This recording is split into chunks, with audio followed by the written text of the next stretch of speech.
Hello students, मेरा नाम संगीता है और आज हम इसमें डिस्कस करेंगे twelfth biology detail discussion of syllabus.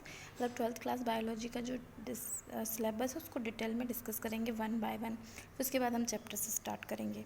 तो सबसे पहले मैं आपको यहाँ पे टोटल 5 यूनिट में इसमें सिर्फ फर्स्ट यूनिट के फर्स्ट चैप्टर के सिलेबस को बताऊँगी। मतलब मेरा पर्सनली मानना है कि आपको सिलेबस बहुत अच्छे से पता होना चाहिए। तो हम यहाँ पे ओनली सिलेबस डिस्कस करेंगे और मैं बहुत डिटेल में बहुत अच्छे से सिलेबस बताऊँगी। मतलब चैप्टर फर्स्ट का सिलेबस हम इतने डिटेल में डिस्कस करेंगे कि आपको लगेगा कि हमारा ऑलमोस्ट चैप्टर ख़त्म हो गया। उसके बाद हम उस चैप्टर को स्टार्ट करेंगे। Okay, so let's start. ये आपका है।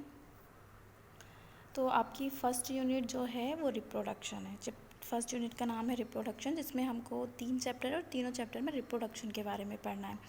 और उस फर्स्ट यूनिट में फर्स्ट चैप्टर है आपका रिप्रोडक्शन इन ऑर्गेनिजम्स। ठीक है, कि ऑर्गेनिजम्स में रिप्रोडक्शन कैसे होता है। तो सबसे पहले तो मैं ये बता दूँ कि रिप्रोडक्शन क्या होता है। तो रिप्रोडक्शन एक ऐसी प्रोसेस है जिसकी वजह से जो लिविंग्स हैं वो आज क्या है, कंटिन्यूएशन में है। मतलब कि एक जो स्पीसीज़ है वो कंटिन्यूएशन है। जैसे आज हम हैं तो हम क्यों हैं, बिकॉज ऑफ रिप्रोडक्शन। तो जो भी लिविंग्स हैं वो बिकॉज ऑफ रिप्रोडक्शन इस अर्थ पे प्रेजेंट हैं। तो इसलिए वो जो प्रोसेस है रिप्रोडक्शन बहुत इंपॉर्टेंट है। लेकिन वो कैसे होती है, कौन कौन से बॉडी पार्ट्स हैं जो उसके लिए रिस्पॉन्सिबल होते हैं, या फिर सब में एक तरीके से होती है या फिर डिफरेंट डिफरेंट टाइप से होती है, ये सब हम इसमें डिटेल में डिस्कस करेंगे। तो only the syllabus we will discuss. Okay, तो this is the syllabus only of first chapter. First chapter का सिलेबस है आपका ओनली। आप इसका स्क्रीनशॉट ले लो ताकि आप लोग भी इसको आपको कॉपी में नोट करना है स्टार्टिंग में। तो ये आपका फर्स्ट चैप्टर का सिलेबस है, रिप्रोडक्शन इन ऑर्गेनिजम्स, ये चैप्टर का नाम है फर्स्ट चैप्टर का। ओके, तो रिप्रोडक्शन सबसे पहले इसमें डेफिनेशन की एक्चुअल में रिप्रोडक्शन होता क्या है। तो मैं ऑलरेडी बता चुकी हूँ रिप्रोडक्शन क्या है। The process by which the continuation of the livings is there on earth. ठीक है, तो यहाँ पे भी दे रखी है, देखो definition, a characteristic feature of all organisms, जितने भी ऑर्गेनिजम्स है, ऑर्गेनिजम्स मतलब livings, for continuation of species, वो अपनी स्पीसीज़ को कंटिन्यूएशन करना चाहते हैं। वही जो प्रोसेस, जिस प्रोसेस से वो अपनी स्पीसीज़ को कंटिन्यू रखे हुए हैं, वही प्रोसेस कहलाती है रिप्रोडक्शन। सिंपल। तो ये पढ़ेंगे हम इसमें रिप्रोडक्शन क्या होता है, सिंपल सा। फिर पढ़ेंगे हम मोड्स ऑफ रिप्रोडक्शन, कि कौन कौन से टाइप से रिप्रोडक्शन के, क्योंकि सभी लिविंग्स सेम टाइप से रिप्रोडक्शन नहीं करते हैं। तो उस बेसिस पे हमने डिवाइड कर दिया है सेक्शुअल और एसेक्शुअल रिप्रोडक्शन, जो हम बहुत डिटेल में चैप्टर में पढ़ेंगे। ओके, यहाँ पे मैं सिर्फ बता रही हूँ कि 2 टाइप्स के रिप्रोडक्शन होते हैं, सेक्शुअल एसेक्शुअल, आप लोगों को पहले से भी पता होगा। और इस चैप्टर में हमको मेनली पढ़ना है एसेक्शुअल रिप्रोडक्शन। और एसेक्शुअल रिप्रोडक्शन में पढ़ना है हमको binary fission, sporulation, budding, gemmule formation, fragmentation, vegetative propagation in plants. तो मैं यहाँ पे आपको ये सिलेबस हो गया। यहाँ पे मैं आपको डिटेल में बता देती हूँ कि एक्चुअल में ये binary fission, sporulation, budding, gemmule formation, ये सब क्या है। मतलब एक इमेज आपको बता देती हूँ तो आपको समझ में आ जाएगा कि एक्चुअल में ये है क्या। ओके, तो दिस इज़ बाइनरी फिजन। ये तो आपने पहले भी पढ़ा होगा। देखो, ये बाइनरी फिजन हो रहा है अमीबा में। क्या होता है बाइनरी फिजन, नाम से समझ में आ रहा है। बाय मीन्स 2, मतलब कोई ऑर्गेनिजम्स है वो एक ऑर्गेनिजम्स 2 पार्ट्स में डिवाइड हो जाता है, तो उसको बोलते हैं बाइनरी फिजन। फिजन मतलब टूट जाना। तो यहाँ पे देखो, ये 1 सेल अमीबा है। 1 मिनट, ये 1 सेल है अमीबा, पेरेंट सेल है ये। अब ये जो पेरेंट सेल है क्या होता है कि अपने आप को प्रिपेयर करती है कि इसको क्या करना है, 2 डॉटर सेल में कन्वर्ट होना है। तो पहले तो इसका क्या होता है, सबसे पहले इसका न्यूक्लियस डिवाइड होता है। ये जो ब्लैक है ये इसका न्यूक्लियस है। तो पहले न्यूक्लियस डिवाइड होगा, देन फाइनली जो सेल है उसका साइटोप्लाज्म डिवाइड हो जाएगा और सेल 2 पार्ट्स में डिवाइड हो जाएगी और 2 डॉटर सेल्स बन जाएंगे इस तरीके से। तो ये बाइनरी फिजन होता है, सिंपल सा। ये देखो, parent cell, nuclear division, and then cytoplasm division and 2 daughter cell formed.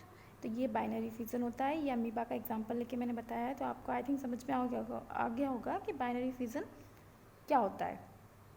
Okay, तो आगे बढ़ें। सॉरी,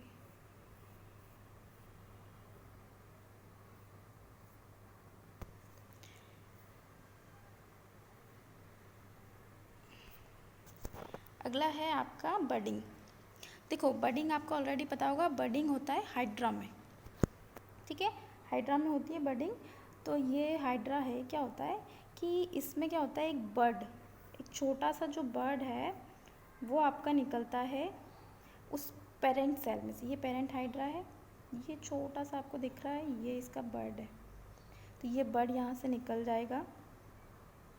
अब बर्ड निकलेगा, धीरे धीरे उसकी आउटग्रोथ हो जाएगी, और ये जब तक वहाँ पे अटैच रहेगा तब तक कि फुली मैच्योर नहीं हो जाता। देखो आप ये सेकेंड स्टेज में देखोगे, थोड़ा बड़ा हुआ बर्ड, फिर थोड़ा और बड़ा हो गया, लगभग पेरेंट्स जैसा ही लगने लगा है। और जब वो बिल्कुल अपने आप को खुद सर्वाइव कर सके, उसको पेरेंट्स की ज़रूरत नहीं पड़ेगी, तब वो उससे अलग हो जाएगा। ये अलग हो गया तो ये न्यू हाइड्रा बन जाएगा, फिर इसमें अलग से रिप्रोडक्शन होगा। तो ये इस तरीके से होता है आपका बर्डिंग, ठीक है। तो ये हाइड्रा इसका एग्जांपल है बर्डिंग का। ये सब एसेक्सुअल मोड ऑफ रिप्रोडक्शन है, ओके। फिर है आपका अगला स्पोरुलेशन। स्पोरुलेशन मतलब फॉर्मेशन ऑफ स्पोर्स। इसमें क्या होता है, आपका फॉर्मेशन होगा स्पोर फॉर्मेशन।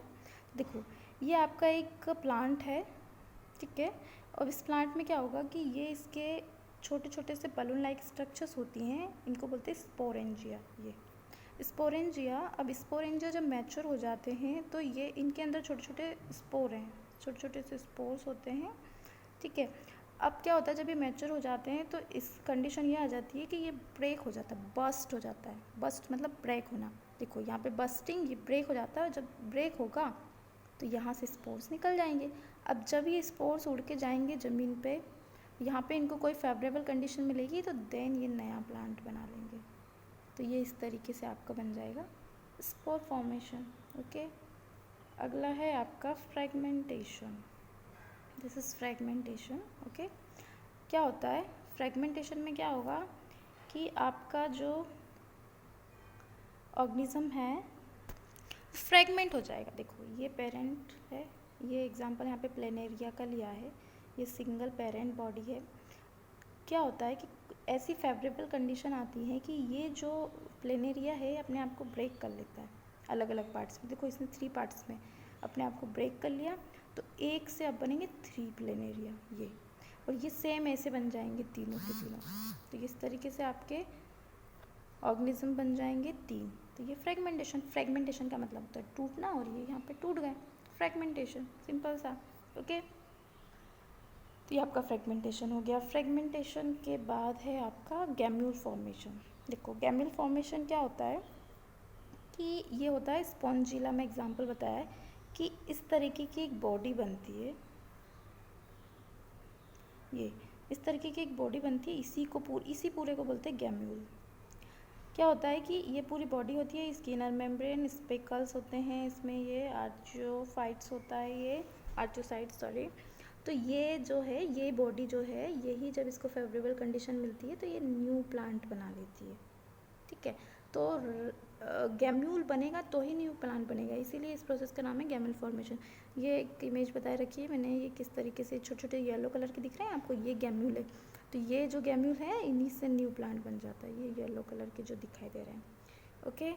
तो ये आपका हो गया गैम्यूल फॉर्मेशन। देन आपका है वेजिटेटिव प्रोपेगेशन। सिंपल सा है, ये सब देखा है हमने बिल्कुल। वेजिटेटिव प्रोपेगेशन होता है प्लांट में, तो इसीलिए इसका नाम है वेजिटेटिव प्रोपेगेशन। प्लांट्स में होता है ये। तो देखो जैसे हम आपके रोज़ की उसको कलम को काट के फिर लगाते हैं, वो ग्रो हो जाती है।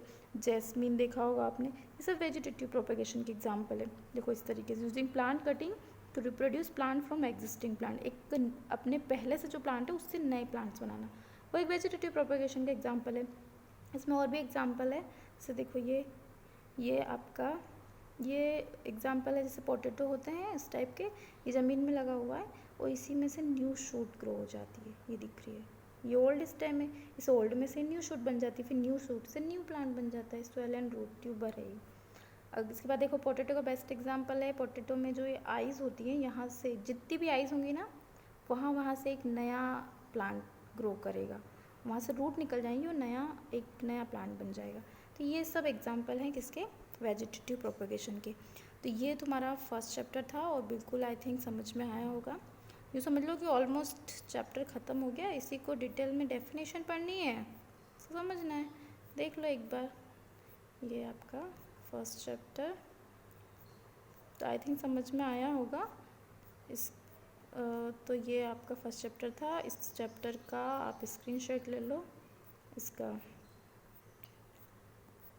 सिलेबस का, और इसको अपनी कॉपी में लिख लो और आपको इजीली समझ में आएगा। अगर इसके बाद भी तुम चैप्टर पढ़ने जाओगे तो तुम्हें सारी चीज़ें इजीली क्लियर होगी। तो थैंक यू, ध्यान रखना, अच्छे से पढ़ाई करो। Okay, bye.